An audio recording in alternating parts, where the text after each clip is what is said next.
जिस घर में गीता का पाठ हर रोज पढ़ा जाता है या सुना जाता है, उस घर में भगवान श्री कृष्ण स्वयं आते रहते हैं। मित्र, अगर आप भगवान श्री कृष्ण के इस बहुमूल्य ज्ञान का लाभ अधिक से अधिक लेना चाहते हैं तो श्रीमद् भागवत गीता से प्रेरित इस ज्ञान को पूरा अंत तक सुने और इन विचारों को आप हर रोज सुबह और रात में सोने से पहले जरूर सुने। तो चलिए सुनते हैं भगवान श्री कृष्ण के श्रीमुख से निकले इन अनमोल विचारों को। श्री कृष्ण कहते हैं, जिंदगी में कुछ नेक काम ऐसे भी करने चाहिए जिनका उस ऊपर वाले के सिवा कोई दूसरा गवाह ना हो। जीवन मिलना भाग्य की बात है, मृत्यु होना समय की बात है, मगर मृत्यु के बाद भी लोगों के दिलों में जीवित रहना यह कर्मों की बात है। कहानी पुरानी जरूर है और आपने सुनी भी होगी, पर कई बार कहानी की शिक्षा इतनी महत्वपूर्ण होती है कि उसे बार बार सुनना जरूरी हो जाता है ताकि हम सतर्क हो सके, बार बार अपने जीवन में झांक सके कि कहीं हम भी तो ऐसा नहीं कर रहे। भगवान ने जब इंसान की रचना की तो उसे अपनी यात्रा आरंभ करने से पहले 2 पोटल दी और कहा, एक पोटली तुम आगे की तरफ लटकाना और दूसरी पोटली कंधे के पीछे की तरफ। इंसान ने बिल्कुल वैसा ही किया। फिर भगवान ने कहा, ध्यान से सुनो, तुम्हारी नजर सिर्फ और सिर्फ आगे वाली पोटली पर होनी चाहिए, पीछे वाली पर नहीं। जैसा उस भगवान ने बताया था, वो आगे वाली पोटली को बार बार देखता। आगे वाली पोटली में उसकी कमियां थीं और पीछे वाली पोटली में दुनिया की कमियां। वो जब भी आगे वाली पोटली को देखता तो उसे अपनी कमियां नजर आती। वह एक एक करके अपनी कमियां सुधारता गया और उसकी तरक्की होने लगी। वह बहुत अच्छा इंसान बनता गया, बेहतर से बेहतर खुशहाल होता गया। उसने कभी भी पीछे वाली पोटली पर नजर तक नहीं डाली। एक बार वह तालाब के किनारे नहाने के लिए रुका। उसने दोनों पोटलियां तालाब के किनारे छोड़ दी। नहाकर जब वह बाहर आया तो उसे समझ ही नहीं आया कौन सी पोटली आगे वाली थी और कौन सी पीछे वाली, क्योंकि दोनों बिल्कुल एक जैसी थी। अब गड़बड़ यह हुई कि उसने पीछे वाली पोटली आगे टांग ली और आगे वाली पीछे। अब उसे पूरी दुनिया में कमियां ही कमियां नजर आने लगी। ये ठीक नहीं, वो ठीक नहीं, बच्चे निकम्मे हैं, पड़ोसी बेकार है, सरकार बेकार है, जहां देखो वहां कमियां। अब वो हर जगह कमियां ढूंढने लगा सिवाय खुद के, क्योंकि उसे भगवान की वह बात याद थी कि नजर सिर्फ आगे वाली पोटली पर रखना। अब बेचारे का बहुत बुरा परिणाम होने लगा। वह पतन की तरफ बढ़ने लगा। नकारात्मकता ने उसे घेर लिया। हर इंसान उसे बुरा लगने लगा। उसकी दुनिया नरक बनने लगी। अब उसे समझ नहीं आ रहा था कि आखिर चक्कर क्या है। वह वापस भगवान के पास गया। भगवान ने उसे समझाया, जब तक तेरी नजर खुद की कमियों पर थी तू तरक्की कर रहा था, क्योंकि तू खुद को सुधार रहा था, और जैसे ही तूने दूसरों की कमियां देखनी शुरू कर दी वैसे ही तेरा पतन आरंभ हो गया। दोस्त, यही हकीकत है। जब जब हम अपनी उंगलियां दूसरों पर उठाएंगे तब तब हम केवल और केवल अपना ही नुकसान करेंगे। हम किसी को भी नहीं सुधार सकते। आध्यात्मिकता की नजर से देखें तो हर कोई अपनी यात्रा पर है। हम खुद की कमियां सुधार लें, खुद को बेहतर बना लें, रोज खुद को पिछले दिन से बेहतर बना ले, यही जरूरी है। किसी ने क्या खूब कहा है, झांक रहे हैं इधर उधर सब, अपने अंदर झांके कौन, ढूंढ रहे दुनिया में कमियां, अपने मन को ताके कौन। दुनिया सुधरे सब चिल्लाते, खुद को आज सुधारे कौन, पर उपदेश कुशल बहू तेरे खुद पर आज विचारे कौन। हम सुधरे तो जग सुधरेगा, यह सीधी बात विचारे कौन। श्री कृष्ण कहते हैं, सब्र कोई कमजोरी नहीं होती, बल्कि यह वह होती है जो सभी में नहीं होती। दुआएं कभी खाली नहीं जाती, बस सही वक्त पर कबूल होती हैं। मनुष्य अपने विश्वास से निर्मित होता है। जैसा वह विश्वास करता है वैसा ही वह बन जाता है। हर चीज की नकल की जा सकती है, लेकिन चरित्र और व्यवहार नहीं। अपनी सोच को काबू में रखिए, क्योंकि आपकी सोच ही असलियत का रूप लेगी। अगर नीयत अच्छी हो तो नसीब कभी बुरा नहीं होता। दिमाग में विचारों की भीड़ जितनी कम होगी, जिंदगी का सफर उतना ही आसान होगा। मन का झुकना भी बहुत जरूरी है। सिर्फ सर झुकाने से भगवान नहीं मिलते। अगर आप उन बातों और परिस्थितियों की वजह से चिंतित हो जाते हैं जो आपके नियंत्रण में नहीं है, तो इसका परिणाम समय की बर्बादी और भविष्य का पछतावा है। आप दुख पर ध्यान देंगे तो हमेशा दुखी रहेंगे। आप सुख पर ध्यान देंगे तो हमेशा सुखी रहेंगे, क्योंकि आप जिस पर ध्यान देते हैं वही चीज सक्रिय हो जाती है। श्रीमद् भागवत गीता में भगवान श्री कृष्ण कहते हैं कि जिस तरह प्रकाश की ज्योति अंधेरे में चमकती है, ठीक उसी प्रकार सत्य भी चमकता है। इसलिए मनुष्य को हमेशा सत्य की राह पर चलना चाहिए। मृत्यु एक अटल सत्य है जिसे कभी बदला नहीं जा सकता है। इस संसार का जब से निर्माण हुआ है तब से जन्म मृत्यु का चक्र चलता आ रहा है। कोई मनुष्य चाहे लाख चीजें जान ले, चाहे वह पूरे जगत को जान ले, लेकिन अगर वह स्वयं को नहीं जानता तो वह अज्ञानी है। कान्हा कहते हैं, अगर कोई आपको ठुकरा दे तो बुरा मत मानना, क्योंकि वे वास्तव में आपकी कीमत नहीं जानते।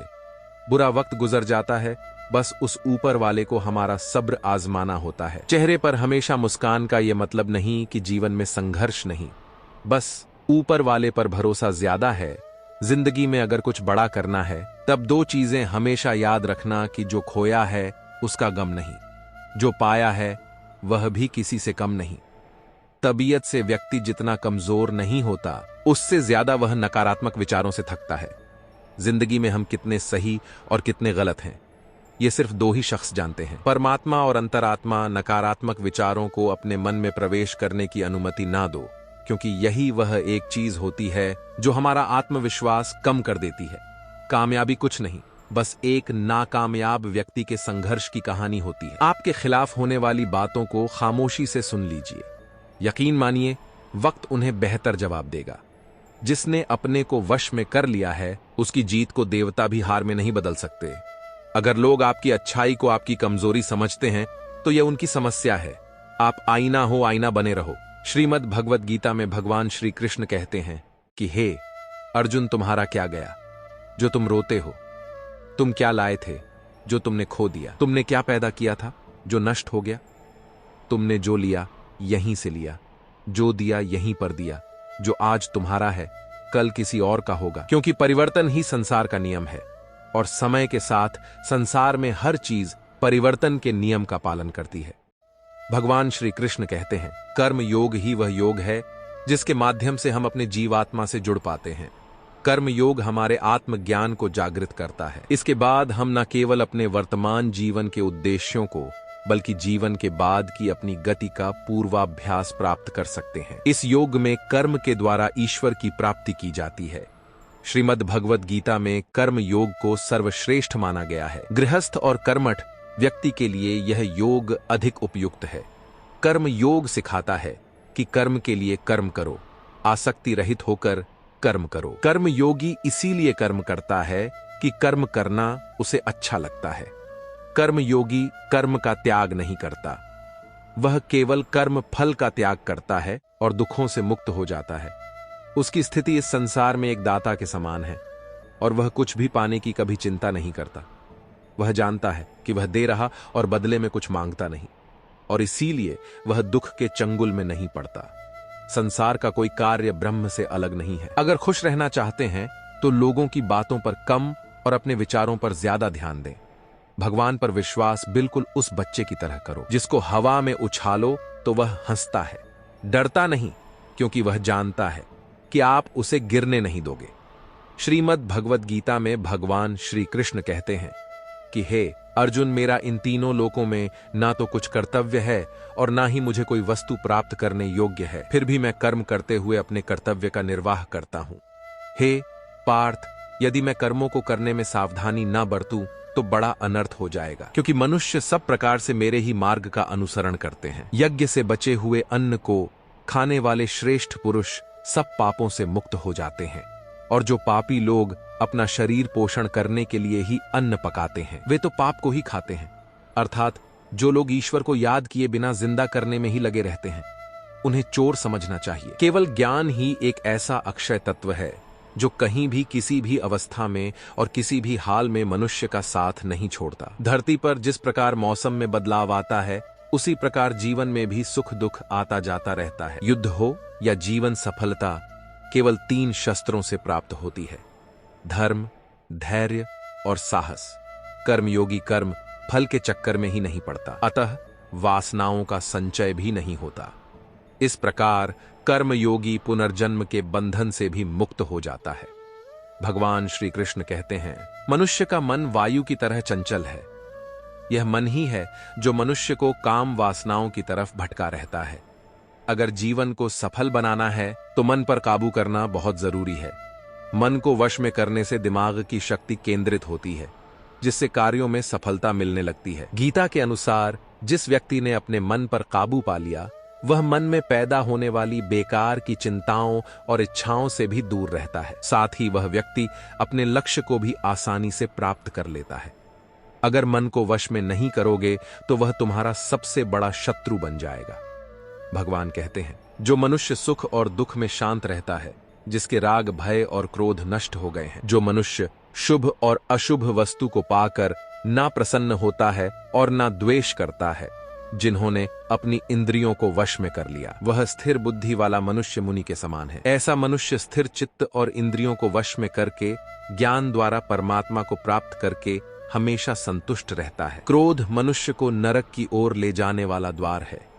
क्रोध करने से व्यक्ति का मन अशांत हो जाता है और उसकी स्मरण शक्ति भ्रमित हो जाती है। स्मृति में विभ्रम होने से उसकी बुद्धि नष्ट हो जाती है और फिर व्यक्ति का पतन हो जाता है। भगवान श्री कृष्ण कहते हैं, मनुष्य को क्रोध करने से बचना चाहिए। कितना भी गुस्सा आए, स्वयं को शांत रखने का प्रयास करें। श्री भगवान कहते हैं, जिस प्रकार समुद्र की स्थिति अचल है, भारी से भारी आंधी तूफान आने पर या अनेक नदियों के जल प्रवाह उसमें प्रविष्ट होने पर भी वह अपनी स्थिति से विचलित नहीं होता, मर्यादा का त्याग नहीं करता, उसी प्रकार परमात्मा के स्वरूप में स्थित योगी की स्थिति भी सर्वथा अचल होती है। बड़े से बड़े सांसारिक सुखों दुखों का सहयोग वयोग होने पर भी उसकी स्थिति में जरा भी अंतर नहीं पड़ता। वह योगी परमात्मा में नित्य निरंतर अटल और एक रस स्थित रहता है। जो मनुष्य संपूर्ण कामनाओं को त्याग कर ममता रहित, अहंकार रहित और मोह रहित होकर विचरण करता है, वही मनुष्य शांति को प्राप्त कर पाता है। कान्हा कहते हैं, जो दर्द आज सह रहे हो, आगे चलकर वही तुम्हारी ताकत बनेगा। मुसीबत में अगर मदद मांगना हो तो सोचकर मांगना, क्योंकि मुसीबत थोड़ी देर के लिए ही होती है और एहसान जिंदगी भर का तजुर्बे उम्र से नहीं बल्कि हालातों से आते हैं। जमाने में आए हो तो जीने का हुनर भी रखना। दुश्मन से कोई खतरा नहीं, बस अपनों पर नजर रखना। रात भर गहरी नींद आना इतना आसान नहीं, उसके लिए दिन भर ईमानदारी से जीना पड़ता है। अपनी कमियों को सिर्फ हम दूर कर सकते हैं और कोई नहीं, बाकी सब इनका फायदा उठाना जानते हैं। समय के पास इतना समय नहीं कि वह आपको दोबारा समय दे सके। जो बदला जा सके उसे बदलिए, जो बदला ना जा सके उसे स्वीकार कीजिए और जो स्वीकारा ना जा सके उसे दूर हो जाइए, लेकिन खुद को खुश रखिए। वह भी एक बड़ी जिम्मेदारी है। जब हम अपने रिश्ते के लिए वक्त नहीं निकाल पाते, तब वक्त हमारे बीच से रिश्ता निकाल देता है। जो आपकी बुराई करते हैं उन्हें करने दो, क्योंकि बुराई वही करते हैं जो बराबरी नहीं कर सकते। जीवन में कभी मौका मिले तो किसी के लिए सारथी ही बनना, स्वार्थी नहीं। किससे कब और कितना बोलना है, अगर तुमने यह समझ लिया तो तुम अपनी जिंदगी के सार्थक बन चुके हो। कामयाबी और नाकामयाबी दोनों जिंदगी के हिस्से हैं और दोनों ही स्थायी नहीं हैं। जिंदगी की आधी शिकायतें यूं ही दूर हो जाएंगी अगर लोग एक दूसरे के बारे में बोलने की जगह एक दूसरे से बोलना सीख जाएंगे। विश्वास किसी पर इतना करो कि वह तुम्हारे साथ छल करते समय खुद को दोषी समझे, और प्रेम किसी से इतना करो कि उसके मन में सदैव तुम्हें खोने का डर बना रहे। 4 वेदों का अर्थ नहीं भी जानो तो कोई बात नहीं, लेकिन समझदारी, जवाबदारी, वफादारी और ईमानदारी, इन 4 शब्दों का अर्थ जान लो तो भी जीवन सार्थक हो जाएगा। हे अर्जुन, जिस काल में तेरी बुद्धि मोह रूपी दलदल को भली भांति पार कर जाएगी, उस समय तू सुने हुए और सुनने में आने वाले इस लोक और परलोक संबंधी सभी भोगों से वैराग्य को प्राप्त हो जाएगा। हे पार्थ, धर्म से भरा हृदय धर्म का परामर्श देता है और अधर्म से भरा हृदय अधर्म का परामर्श देता है। कान्हा कहते हैं, दुष्ट लोगों की भलाई कभी नहीं करनी चाहिए, क्योंकि बिच्छू को आप कितना भी प्यार कर लो फिर भी वह डंक ही मारेगा। लोग तुम्हारी कदर तभी करेंगे जब तुम भी उन्हें उन्हीं की तरह नजरअंदाज करना सीख जाओगे। जिन्हें उधार लेने और दूसरों से एहसान लेने की आदत होती है, वह हमेशा तनाव में घिरे रहते हैं। उस इंसान की कद्र कम की जाती है जमाने में जो दूसरे इंसान की कद्र नहीं करता। किसी को इतना भी सर पर मत बैठा लेना कि सर दर्द बन जाए, और किसी की इतनी भी खुशामद मत करना कि वह आपके लिए बेकद्र हो जाए। आईने में जो दिखता है उसके अलावा किसी और पर आंख मूंद कर भरोसा मत करना। दूर रहना उन लोगों से जो आपकी कदर नहीं करते तक करते हैं। जब तक आप काम हो, जल्दबाजी में कोई भी फैसला ना ले, क्योंकि जल्दबाजी में लिया गया फैसला अक्सर गलत हो जाता है। भगवान के फैसले पर कभी शक मत करना। अगर सजा मिल रही है तो कोई गलती भी अवश्य ही होगी। अगर आप सही हो तो कुछ सही साबित करने की कोशिश ना करो, बस सही बने रहो। गवाही खुद वक्त देगा। वहां बैठकर रोना बहुत सुकून देता है, जहां कृष्ण के सिवाय कोई और सुनने वाला ना हो। जितना इंतजार वह आपसे करवा रहा है, समय आने पर वह इतना देगा कि संभाल भी नहीं पाओगे। मित्रता आवश्यक है, संबंध भी आवश्यक है, परंतु जीवन की कठिन परिस्थिति यह दर्शाती है कि अकेले रहने की कला का आना भी आवश्यक है। जिंदगी में इतना सफर करने के बाद एक बात तो सीख ली है मैंने कि उस गली में कभी अपना कदम भी मत रखना। जिन्हें जो कहना है कहने दो, उनको हम नहीं वक्त जवाब देगा।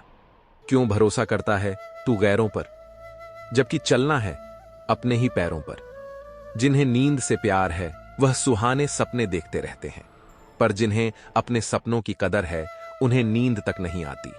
जहां रहने के लिए घर मिल जाए पर घर के लोगों से कदर ना मिले, ऐसे घर पर रहने से अच्छा सड़क पर रहना है। श्रीमद् भागवत गीता में भगवान श्री कृष्ण कहते हैं कि हे अर्जुन, जो ना कभी हर्षित होता है, ना किसी से द्वेष करता है, ना शोक करता है, ना कामना करता है, जो शुभ और अशुभ संपूर्ण कर्मों का त्यागी है, वह ज्ञानी मनुष्य मुझको अति प्रिय है। मुझे पाने के 3 तरीके हैं, ध्यान योग, ज्ञान योग और कर्म योग, और इन सब में कर्म योग सबसे प्रधान है। जिस प्रकार मनुष्य अपने पुराने वस्त्रों को त्याग कर नए वस्त्र धारण करता है, ठीक उसी प्रकार आत्मा पुराने व्यर्थ शरीर को त्याग कर नए शरीर को धारण करती है। यही प्रकृति का नियम है। इस सत्य को स्वीकार करके भय मुक्त होकर आज में जीना चाहिए। जो मनुष्य मुझे जान लेता है उसके लिए इस संसार में और कुछ भी जानना शेष नहीं रहता। ऐसा मनुष्य जन्म मरण के बंधनों से मुक्त हो जाता है। जो मनुष्य भगवत गीता को पढ़कर उस पर अमल करता है, उसके सारे दुष्कर्म का प्रभाव समाप्त हो जाता है। जो भाग्य में है वह भाग कर आएगा, और जो भाग्य में नहीं है वह आकर भी भाग जाएगा। जैसे हवा के झोंके नाव को भटका देते हैं, वैसे ही मनुष्य की इच्छाएं बुद्धि को भटका देती हैं।